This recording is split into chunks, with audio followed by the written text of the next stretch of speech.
Evangelho de Mateus, capítulo de número 12, do verso de número 15 a 21.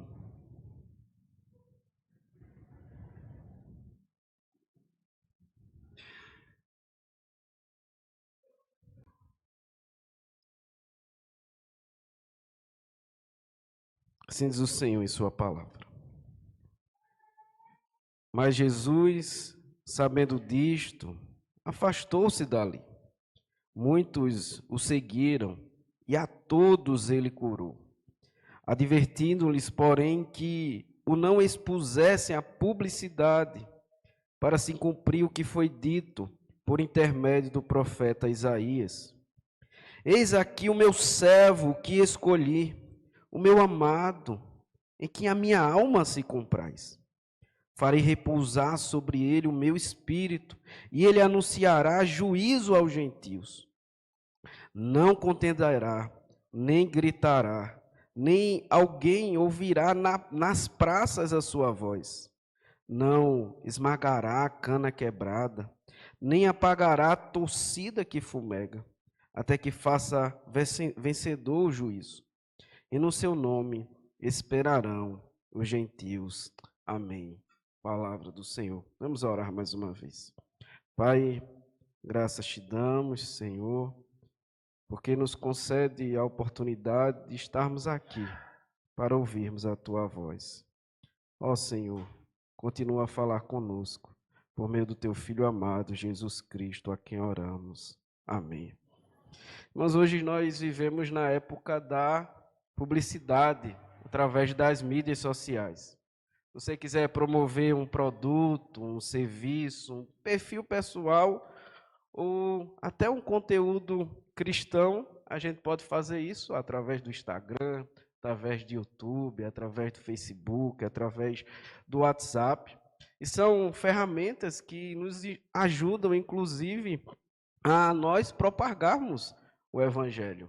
Esse culto, essa pregação está sendo transmitida no YouTube. Porém, eu faço uma pergunta: existe Evangelho além das mídias sociais? E a resposta é lógico que sim. A história dessa igreja é uma história que começou antes da rede social, antes das mídias sociais, Ela começa em 1929, quando um casal chamado João e Dona Maria recebem ali na sua casa 2 missionários. Eu não vou falar o nome deles para não me complicar, porque são nomes difíceis. E ali começa, e eles saem, vão para uma rua 7 de setembro, em 1930, até que começa a crescer, e no ano de 1946, compra-se esse templo que estamos aqui até hoje. Então, irmãos, o contexto dessa passagem que acabamos de ler é um momento de tensão crescente entre Jesus e os fariseus. Isso ocorre porque Jesus, ao fazer as suas obras de necessidades e misericórdia no sábado, os fariseus ficam furiosos com ele. Então, nós vemos isso no verso aqui do número 14 do capítulo 12, onde diz o seguinte: retirando-se, porém, os fariseus conspiravam contra ele sobre como lhe tirariam a vida. Então, esse é o contexto da passagem que acabamos de ler, e eu gostaria de meditar com os irmãos acerca do Evangelho além das mídias sociais. Em primeiro lugar, do verso de número 15 a 16, acerca do cuidado aos necessitados. Vamos ler a palavra de Deus, verso 15 e 16, que diz o seguinte: mas Jesus, sabendo disto, afastou-se dali. Muitos o seguiram e a todos ele curou, advertindo-lhes, porém, que o não expusesse à publicidade. Cristo, ele não se retirou aqui para o seu próprio conforto. Ele foi forçado a se retirar por causa dos fariseus que conspiravam contra a sua vida, como nos diz o verso de número 14. Porém, o texto nos diz que ele curava a todos. Então, Jesus reconhece que diante da perseguição, a missão, ela não deve parar. A fuga, ela não é covardia, mas faz parte da estratégia missionária. O próprio Jesus ensinou isso em Mateus 10, verso 23, quando ele diz o seguinte: quando, porém, vos perseguirem numa cidade, fugi para outra. Então, Cristo, embora não deixasse de fazer o bem, ele também não buscava o aplauso dos homens, ele não buscava a glória humana. Mateus 6, verso 1 vai nos dizer isso.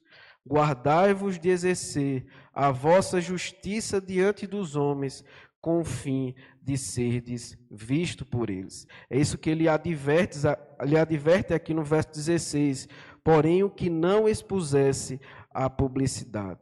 E a primeira aplicação que nós temos para a nossa vida é o seguinte: longe da vista dos homens, existem pessoas que estão sofrendo e precisam do nosso cuidado. Irmãos, nesse momento, existem pessoas que precisam do nosso cuidado nos hospitais. Existem pessoas que precisam dos nossos cuidados, que estão nas ruas nesse momento, passando frio. Existem pessoas que nesse momento estão viciadas na embriaguez, nas drogas, e precisam do nosso cuidado. É por isso que nós vemos no primeiro século, a igreja, ela começa a trabalhar com o cuidado dos órfãos, porque era comum naquele contexto do Império Romano, quando uma criança nascia com algum defeito, os pais eles abandonar aquelas crianças na rua. Então, dali começa o cuidado com aquelas crianças e vão nascendo os primeiros orfanatos, como o cristianismo começa a avançar. Também os primeiros hospitais, eles são construídos por causa do cuidado da Igreja de Cristo com aqueles que são enfermos. É interessante que quando os missionários chegam no Brasil, eles não apenas plantavam igrejas, mas eles plantavam escolas, faziam hospitais. Então nós vemos esse cuidado que nós devemos ter com os oprimidos, com os necessitados, e que muitas vezes, irmãos, não vai ter holofotes. Ao contrário. Muitas vezes vamos ter dificuldade, muitas vezes os números de pessoas que ali vão estar para fazer essa obra são poucos, porque ali não há publicidade. Mas nós não devemos esquecer, irmãos, que mesmo que não haja publicidade, mesmo que não haja mídias sociais, mesmo que não haja, irmãos, Instagram, Facebook, YouTube, WhatsApp, nós devemos cuidar dos necessitados. Deus nos chama, irmãos, a não a autopromoção, mas ao cuidar daqueles que precisam. Mas aqui, irmãos, do verso de número 17 ao 18, nós vamos aprender em segundo lugar, ao fazermos as obras fora das redes sociais, nós devemos olhar para Cristo. É o que o verso 17 e 18 nos diz. Para assim cumprir o que foi dito por intermédio do profeta Isaías. Eis aqui o meu servo, que escolhi, o meu amado, em quem a minha alma se compraz. Farei repousar sobre ele o meu espírito, e ele anunciará juízo aos gentios. Irmãos, existe evangelho fora das mídias sociais, mas não existe evangelho fora de Cristo. Então, ao cuidarmos do necessitados, nós não temos aquela mesma motivação do espírita, né?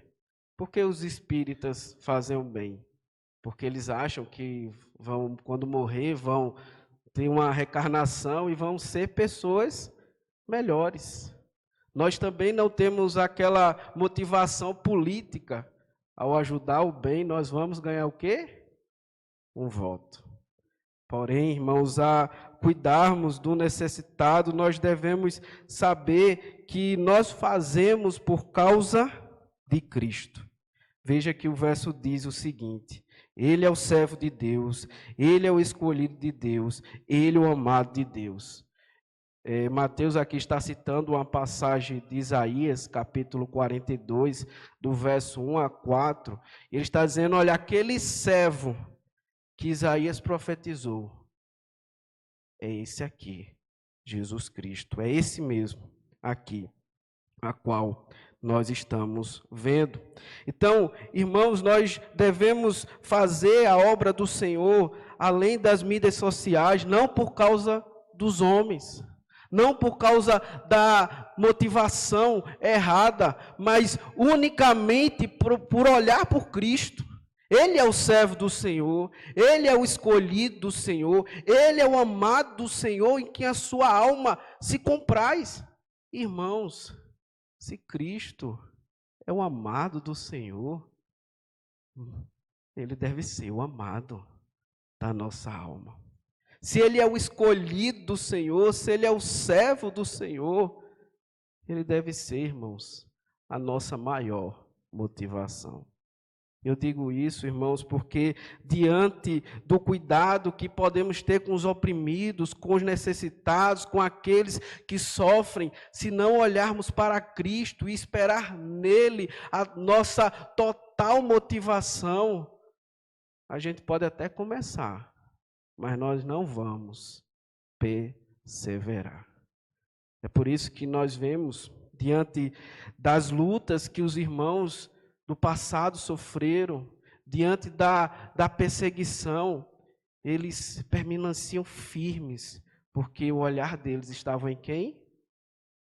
Em Cristo. Então, irmãos, nós não devemos esquecer disso. Ao cuidarmos dos necessitados, ao Evangelho, além das mídias sociais, nós fazemos por causa de Cristo. Mesmo que ninguém esteja olhando, mesmo que não esteja ninguém lá, mas Cristo está conosco. Mas em terceiro lugar, irmãos, qual é o espírito desse servo? O verso de número 19 a 21 nos ensina que o Evangelho, além das redes sociais, irmãos, é um evangelho de silêncio e misericórdia aos fracos. Veja o que nos diz o verso de número 19 a 21.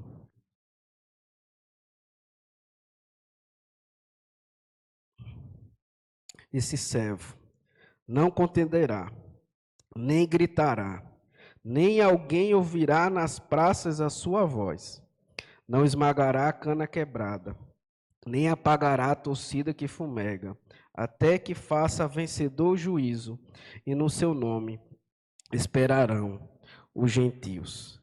Jesus, ele não buscava fama pública, não usava a autopromoção, ele não era nem briguento e nem violento. Quando Cristo foi trazido ao mundo, não foi com pompa e nem com cerimônia.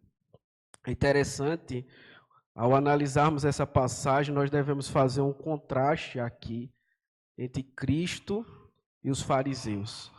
Os fariseus, eles sempre buscavam a alta promoção, buscavam a recompensa humana, eles gostavam de orar nas praças públicas, inclusive no canto da praça, porque eles esperavam ser vistos pelos homens. Eles gostavam também de fazer bastante barulho. E uma coisa que eles não gostavam era dos oprimidos. Eles não eram mansos, eles não eram humildes. E a gente vê esse embate constante entre Cristo e os fariseus, inclusive quando ele alcança Mateus, e o próprio Mateus que escreve esse evangelho, Mateus faz um banquete e convida seus amigos, os fariseus começam a questionar. Jesus diz, olha, eu não vim para os sãos, eu vim para os doentes. Então, nós percebemos que aqui essa passagem é exatamente um contraste entre o reino de Cristo e o reino humano. aquilo que os fariseus esperavam de Cristo e aquilo que de fato Cristo é. Então, nós vemos aqui Cristo dizendo que não apenas, irmãos, ele não grita, mas ele também não quebra os que já estão quebrados. Qual era o problema, irmãos, dos fariseus? Ele quebrava já os que estavam quebrados. Ou seja, os fariseus, eles não eram misericordiosos, enquanto o Espírito de Cristo era de humildade e de misericórdia. E de fato, a cana quebrada representa a pessoa fragilizada, e o pavio fumegante é a chama que está prestes a apagar. Me lembro quando eu não era evangélico, às vezes alguém morando em Recife subia no ônibus para pregar o evangelho, que não era o evangelho, chegava dizendo assim: você que fuma vai para o inferno, você que bebe vai para o inferno, você que faz isso vai para o inferno. Eu disse: rapaz, eu já estou no inferno mesmo. Ou seja, irmãos, isso de fato é quebrar a cana quebrada. Isso de fato, irmãos, é apagar. Se tiver alguma chama ali, acabou, só tem inferno. Lógico, irmãos, que o evangelho ele é mudança de vida, mas o evangelho também é o evangelho da graça. Lógico, irmãos, se você viver nessa prática, você vai viver afastado do Senhor. Mas, irmãos, isso não é o evangelho, porque o evangelho é mais do que meramente um comportamento humano. Eu posso deixar de beber, posso deixar de fumar e não ser crente. Eu posso, irmãos, como Spurgeon dizia, eu posso viver uma vida moralmente correta, nunca ser preso por algum crime que cometi, mas mesmo assim ir para o inferno. Então, isso é apenas, irmãos, uma moralidade. Mas o Evangelho da Graça nos ensina a, de fato, nós podemos deixar de fazer essas coisas, não por causa de uma moral, mas por causa da pessoa e da obra de Jesus Cristo em nossas vidas. Então, quando pregamos o Evangelho, nós pregamos a lei. Mas lei sem graça é apenas legalidade ou legalismo. Então, temos aqui o poder e a graça de Cristo em sustentar os fracos. Isso nos ensina, irmãos, que se você que está me acompanhando através das mídias sociais, você que está aqui nessa manhã, se você está fraco, você está quebrado, é exatamente para você que Jesus Cristo veio.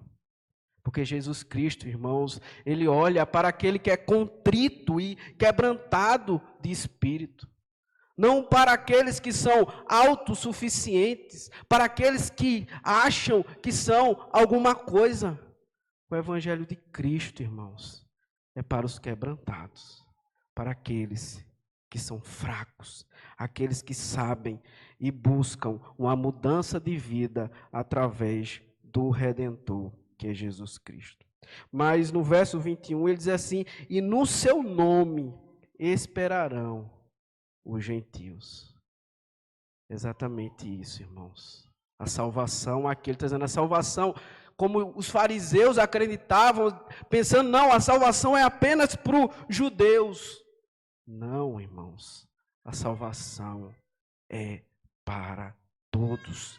Seja judeus, seja gentios, seja escravo, seja livre. Irmãos, seja quem for, seja prostitutas, seja embriagados, sejam drogados, seja quem for, o Evangelho de Cristo é para todos. Então, é esse, irmãos, que nós devemos esperar. É em Cristo que depositamos a nossa esperança. É em Cristo, irmãos, que nós sabemos que pode haver transformação. Então, para concluirmos, irmãos, longe dos aplausos desse mundo e da glória terrena, Cristo foi crucificado para os doentes, os fracos, os necessitados de misericórdias, mesmo diante das fúrias dos homens. Então, irmãos, eu acho interessante quando fala sobre essa cana quebrada, esse fogo, essa torcida que fumega, porque, irmãos, éramos para ser quebrados, éramos para ser condenados, éramos para sermos, irmãos, lançados fora. Mas, irmãos, qual foi o caniço ferido? Quem foi a cana quebrada? Foi o próprio Senhor Jesus Cristo. Ele foi quebrado, ele foi moído, para que nós, irmãos, não fôssemos quebrados. Então, isso nos ensina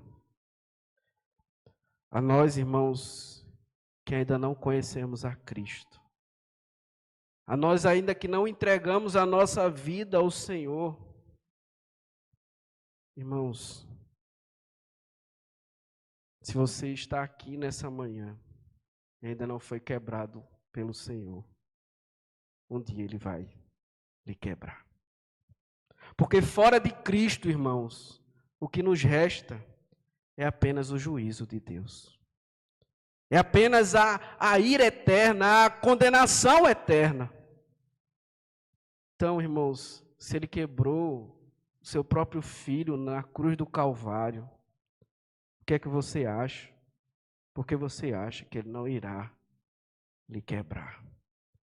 Porém, irmãos, aqueles que estão em Cristo Jesus, cheguem até eles, quebrados, fracos, humildes, porque em Cristo Jesus, irmãos, nós somos restaurados. Então, irmãos, existe restauração para a sua vida. Existe restauração para a vida da sua família. Existe, irmãos, restauração em Cristo Jesus. Então, que Deus aplique a sua palavra. Vamos orar. Pai, nós chegamos diante de Ti, Senhor, como nós somos pecadores, cheios, Senhor, de pecados. Mas, ó Pai, nós, graças a Deus, temos vida eterna em Cristo Jesus. Nos ajuda a nos refugiar em Cristo, a fugirmos para Ele, aquele que foi quebrado, foi moído em nosso lugar. Só em Cristo há salvação, só em Cristo há esperança. Muito obrigado, Senhor, pela Tua palavra. Em nome de Cristo a quem oramos. Amém.